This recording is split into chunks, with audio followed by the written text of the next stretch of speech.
और please can you tell us how's your experience and how's your journey in lockup? My journey has been nothing short of extraordinary. Considering this is my first year in the television industry, in the OTT space, in the reality show space, I think I am truly blessed कि मुझे एकता ने ये मौका दिया, पेंडमॉल और alt Balaji ने ये मौका दिया. It's very special. My very first reality show.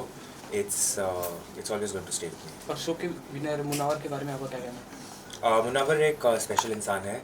ये शो उसी के नसीब में लिखा था और मैं चाहती थी कि ये शो वही जीते, और जब वो शो जीता तो मुझे लगा कि मैं भी जीत गई. तो शो में एक मोमेंट था जिसमें निशा जी ने आपका काफ़ी साथ दिया था और कर्णवीर को डांटा गया था उस चीज़ के लिए, तो उसके बारे में आपका क्या कहना है? जब भी कोई LGBTQ रिलेटेड टॉपिक शो में आया था, मैंने यही चाहा था कि उस टॉपिक को मैं एक सेंसिटिविटी से, एक डिग्निटी से, एक ग्रेस से सॉल्व करूं, ना कि झगड़ा करके और मुद्दा बना के. लेकिन मुझे ऐसे लगा कि मेरे से ज़्यादा बाकी के जो कैदी थे वो उसका फ़ायदा उठा रहे थे और फुटेज के लिए, दिखने के लिए वो उसका मुद्दा बनाते थे. मेरी कोशिश वो नहीं थी. मैं चाहती थी कि ये जो टॉपिक है उसको सेंसिटिवली हैंडल किया जाए. तो जब निशा ने भी वो टॉपिक पे बात की थी तो मुझे लगा कि तब वो ज़रूरी नहीं था.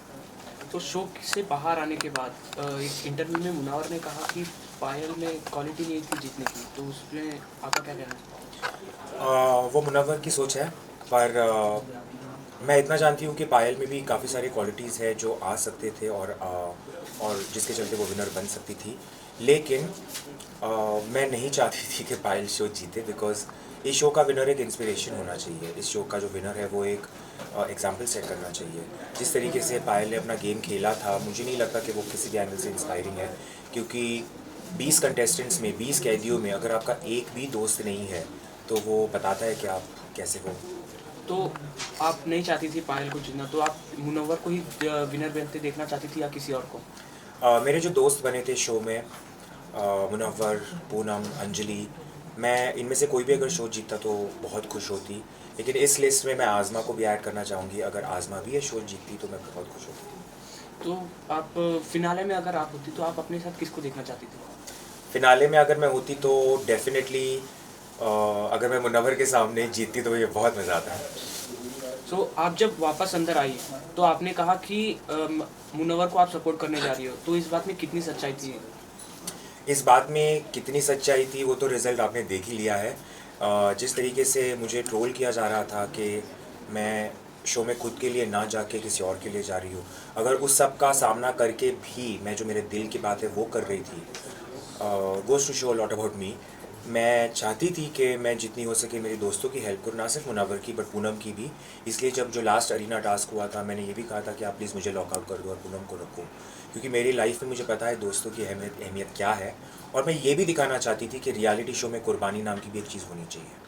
और टिकट टू फिनाले टास्क में आपने आपकी ये बोलने के बाद आप लोगों को अपने बारे में सोचना, इसके बारे में भी जनता काफ़ी बात कर रही है, तो उसके बारे में आप क्या कहना चाहोगे? टिकट टू फिनाले का जो ब्रेक का टास्क था वहाँ मैं अंजलि को सपोर्ट कर रही थी, और जो अंजलि ने चाहा मैंने किया.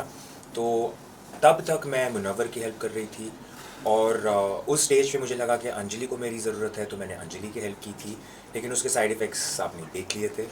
बट इवेंचुअली ये शो अगर अंजलि भी जीतती तो मैं उसके लिए उतनी ही खुश होती. और आपके और मुनव्वर की फ्लर्टिंग जो काफ़ी अच्छी लग रही थी जनता को, सो उसके बारे में आप क्या कहना चाहोगे? बहुत अच्छी बात है कि लोगों को पसंद आया, लेकिन मैंने कुछ ऐसे सोच के नहीं किया था कि लोगों को पसंद आएगा, इसलिए मैं अब करूँगी. मेरे जो दिल से बातें हो रही थी मैं कर रही थी, और मुनव्वर जिस तरीके से मुझे ट्रीट कर रहा था, जिस तरीके से वो मेरी छेड़खानी करता था, मैंने भी फर्स्ट टाइम एक्सपीरियंस किया और मुझे वो बहुत स्पेशल लगा था. जो जिस तरीके से वो मेरी टांग खींचता था, मैंने कभी एक्सपीरियंस नहीं किया था ये सब. तो मेरे रिएक्शंस इसलिए बहुत नेचुरली आ रहे थे. आपने एक हैशटैग बनाया मोनालिसा, उसके बारे में? वो हैशटैग मैंने नहीं बनाया है, वो फैंस ने बनाया है. लेकिन I am very happy that people got to see this side of a relationship as well, कि दो, एक लड़का और लड़की ऐसे भी दोस्त हो सकते हैं. सो घर में किसी के साथ ऐसा कि जेलेसी हो या काफ़ी अच्छा लगता हो, उसके बारे में मतलब कोई इंसान? मेरे बॉडी में जेलसी की हड्डी है ही नहीं. मैं बहुत कॉन्फिडेंट हूँ, मैं बहुत सिक्योर हूँ एज अ वुमन. तो जेलसी तो मेरे में बिल्कुल नहीं है. लेकिन हाँ, मैं ज़रूर चाहती थी कि जो मेरे दोस्त है वो गेम में आगे जाए, और कुछ ऐसे एक आध दो लोग हैं जो जिनका तो मैं नाम शायद ना लूँ तो बेटर है, और वो आगे नहीं जाए, वो मेरी कोशिश थी। सो शो के बाद आप किसको नहीं मिलना चाहोगे, किसको आप पसंद नहीं करते हो, कोई एक नाम? अम, आपको पता है वो नाम क्या है, मैं उस इंसान को इम्पोर्टेंस भी नहीं देना चाहती हूँ, बट बाकी जो मेरे दोस्त हैं उनसे मैं टच में हूँ, रहूँगी। मुझे आज़मा को मिलना है, आज़मा की लाइफ देखनी है, मुझे अंजलि की लाइफ दिल्ली में, उसने दिल्ली में अपनी लाइफ इतनी मुझे बताई है कि मुझे एटलीस्ट एक हफ्ते के लिए अंजलि के साथ उसकी लाइफ जीनी है। और सबसे ज़्यादा किससे मिलना है? अभी मुनव्वर मेरे बाजू में ही रहता है, तो उससे तो ऑब्वियसली मिलना सबसे ज़्यादा होगा। मुझे उसके साथ फ्रेंडशिप आगे ले जानी है, वो बहुत अच्छा इंसान है, बहुत इंस्पायरिंग है, तो definitely Munawar and Anjali. So after lockup success party हुई थी, उसमें क्या कुछ हुआ?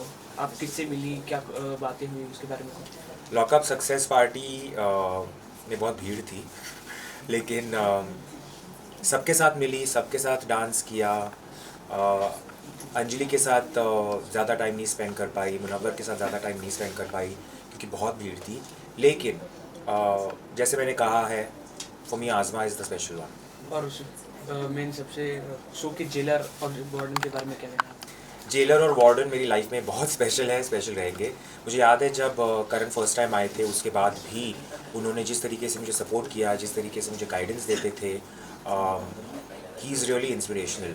और तब मुझे लगा कि ऐसे इंसान को अगर कोई पसंद है तो वो कैसी होगी। तो जब मैं तेजस्वी से मिली तो मुझे लगा कि completely understand why these two people are together. They are very special. So after lockup क्या क्या चेंजेस देखने को मिलेगा हमें आप में? सबसे बड़ा चेंज तो ये दिखेगा कि मैं एक ऐसी इंडस्ट्री में घुस रही हूँ जो नई है मेरे लिए।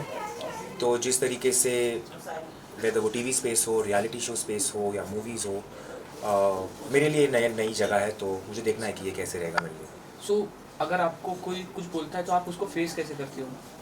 इन रियल लाइफ मैं ऐसे इंसान को मेरे लाइफ में आने ही नहीं देती हूँ, क्योंकि मुझे लगता है कि ऐसे बहुत इंसान होते हैं जो नेगेटिविटी लेके आते हैं, और मेरे लाइफ में ऐसे इंसानों के लिए जगह भी नहीं है। और इसके अलावा हम आपको किसी शो में देखेंगे या आप जाना चाहती हो? मैं सब करना चाहती हूँ। मैं जितनी भी ऑप्शंस अपॉर्चुनिटीज़ आएगी मैं सब में ट्राई करूँगी, क्योंकि मुझे चाहिए कि मेरी रिप्रेजेंटेशन हर जगह पे हो, वो बहुत ज़रूरी है। एट द एंड आप फैंस को, ऑडियंस को क्या बोलना चाहोगे? मैं फ़ैन्स को, स्पेशली जो लॉकअप के बाद मेरे फ़ैन्स बने हैं, उनसे ये कहना चाहूँगी कि थैंक यू। आपने जो भर भर के मुझे वोट किया है, उसके चलते मैं शो नहीं जीती, लेकिन मैं लाइफ में जो सब जीतने वाली हूँ वो आपकी वजह से। Thank you so much. Thank you.